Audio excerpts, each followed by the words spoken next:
देश एक, गरीबों की संख्या एक, लेकिन गरीबों के आंकड़े अनेक। देश में समय समय पर गरीबी मापी जाती है ताकि ये पता लगाया जा सके कि देश में कितने लोग गरीब हैं और कितना विकास हो रहा है। गरीबी को मापने के लिए अलग अलग समितियों द्वारा अलग अलग मापदंड अपनाया जाता है, जिसका नतीजा ये होता है कि समान वर्ष में गरीबों की संख्या घटती या बढ़ती रहती है।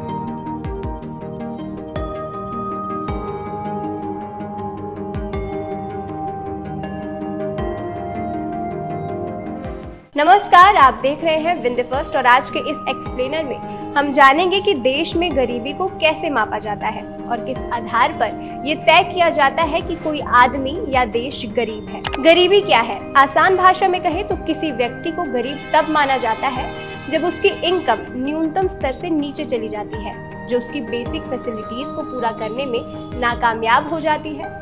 इस न्यूनतम स्तर को ही गरीबी रेखा कहा जाता है।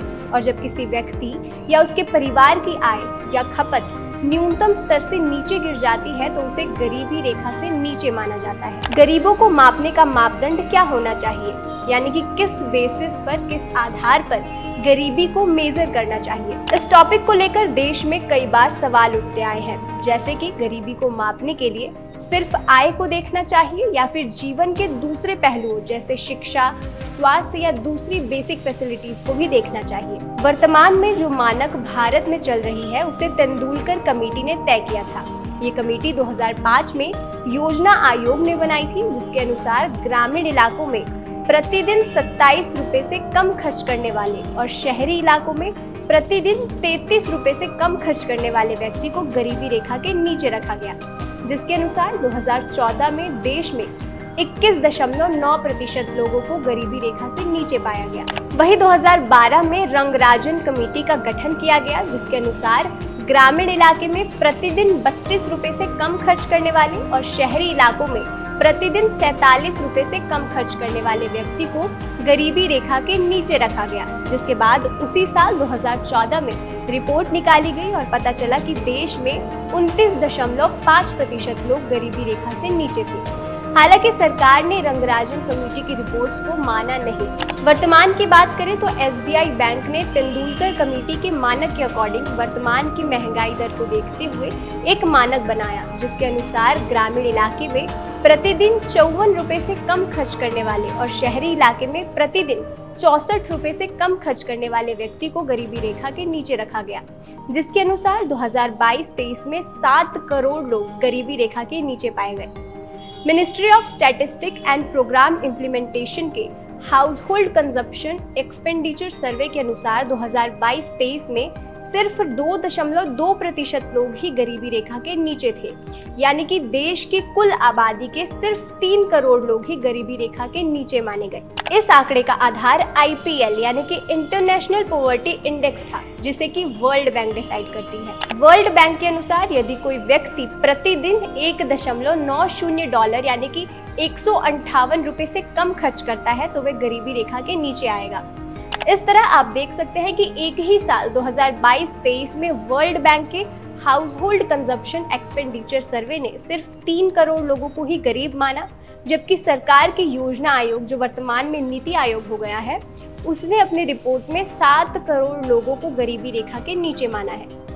जो मानक हमने आपको बताए ये थे खर्च यानी कि एक्सपेंडिचर के बेसिस पर, लेकिन इसके अलावा देश में एक और मानक अपनाया जाता है, जिसमें आय के साथ साथ कई चीजों को ऐड किया जाता है। हाल ही में नीति आयोग ने वर्ष 2005-06 से भारत में बहुआयामी गरीबी शीर्षक से डिस्कशन पेपर जारी किया, जिसमें ये कहा गया कि पिछले 9 वर्षों में 24.82 करोड़ लोग बहुआयामी गरीबी यानी कि मल्टी डायमेंशनल पॉवर्टी से उबर गए हैं, जिसका ये मतलब हुआ कि देश में गरीबी दिन प्रतिदिन घटती जा रही है।